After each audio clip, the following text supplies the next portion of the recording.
Ce qui nous irrite, c'est que l'existence de ces facultés privées empiète sur l'existence des facultés publiques. Nous ne nous sommes jamais opposés à l'ouverture de ces facultés et nous ne nous y opposons pas actuellement. Bien au contraire, cela va permettre d'avoir plus de médecins, sachant que le Maroc connaît un manque flagrant de médecins. Mais lorsque l'on sent que la coexistence entre la faculté privée et la faculté publique et que cette stabilité ou cet équilibre commence à s'ébranler. Quand par exemple en 2017, à la faculté de médecine dentaire de Rabat, les étudiants de deuxième année médecine avaient un examen d'APP prothèse, n'ont pas trouvé le matériel nécessaire pour passer cet examen parce que la veille, le matériel a été prêté à la faculté privée. Là, nous voyons concrètement comment est-ce que cette coexistence n'est forcément pas si saine que ça, mais aux dépens de la faculté publique. Notre problème par rapport au résidanat, il est clair. Il y a un manque flagrant de postes au niveau du concours du résidanat. Il y a un manque flagrant des qualités de chance. Le concours du résidanat est un concours d'accès à la spécialité de la faculté publique. Nous ne voulons pas interdire aux étudiants de privé de devenir des résidents, mais ils peuvent toujours le devenir au niveau de leur CHE. Ils peuvent toujours être résidents, spécialistes, tout ce qu'ils veulent au niveau de leur CHE.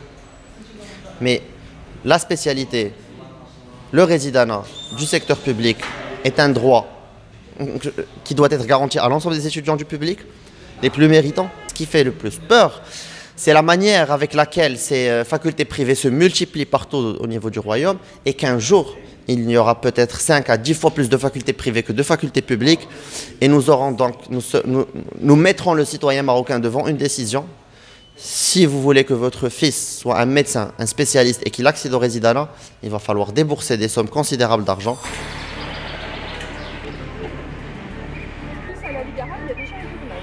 Lutter contre la privatisation, c'est lutter contre les dérivés hantés des facultés de médecine des cliniques privées, c'est lutter contre les dérivés hantés des médecins qui pratiquent une surfacturation excessive pour les Marocains.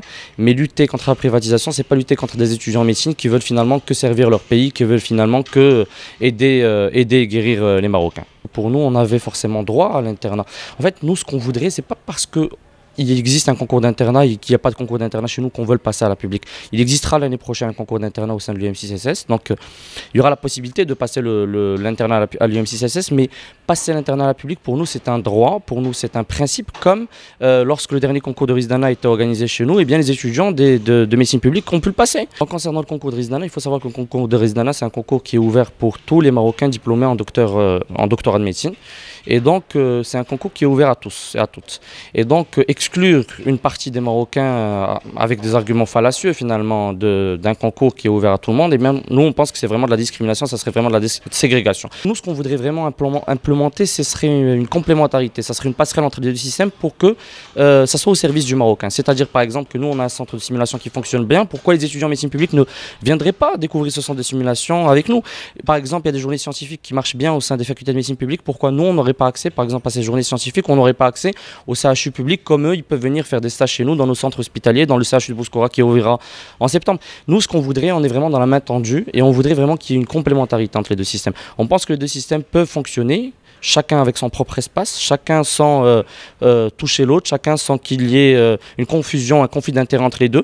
On pense que il y aurait matière à travailler ensemble et à travailler dans le bien commun, dans le bien du Marocain. On pense qu'on sera, Inch'Allah, des médecins marocains avec nos confrères des facultés de médecine publique et que nous avons notre place comme eux, ils ont leur place et qu'il y a beaucoup de solutions qui sont envisagées et pas de quotas, pas de ségrégation, pas de discrimination contre un système ou un autre.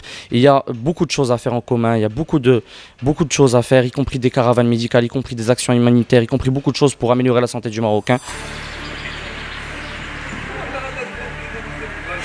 Est-ce que les étudiants formés dans les facultés de médecine privées à but non lucratif passeraient le concours d'internat avec ceux du public? On a répondu, c'était clair et net, que chaque faculté publique ou privée organiserait son concours d'internat pour ses étudiants, parce qu'il faut rappeler qu'un interne c'est toujours un étudiant, donc il n'est pas encore diplômé, il n'est pas docteur en médecine.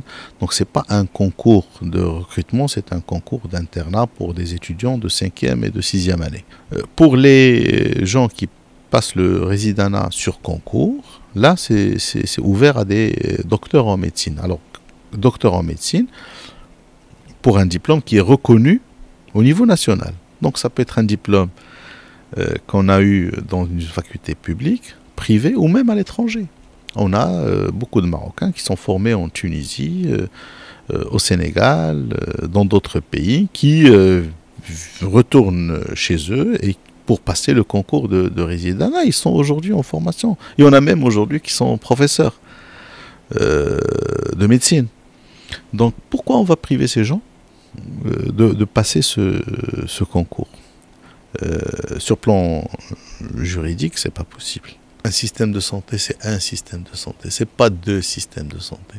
Un système de santé est composé au Maroc du secteur public, du secteur universitaire, du secteur privé à but non lucratif et du secteur militaire. Quand on forme des médecins, c'est pour le Maroc, c'est pour les Marocains. C'est pour répondre à des besoins de santé publique d'abord, à des besoins de soins, mais aussi à des besoins de formation et de recherche.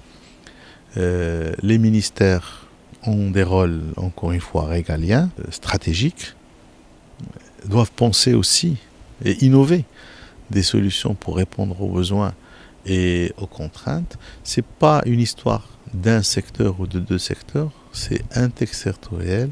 Ça concerne beaucoup de partenaires qui doivent être main dans la main pour améliorer ce qui est amélioré. Avec comme objectif principal aujourd'hui, encore une fois, de rassurer nos étudiants quant à leur doléance, parce que les deux départements ont répondu pratiquement, comme j'ai dit, à la majorité.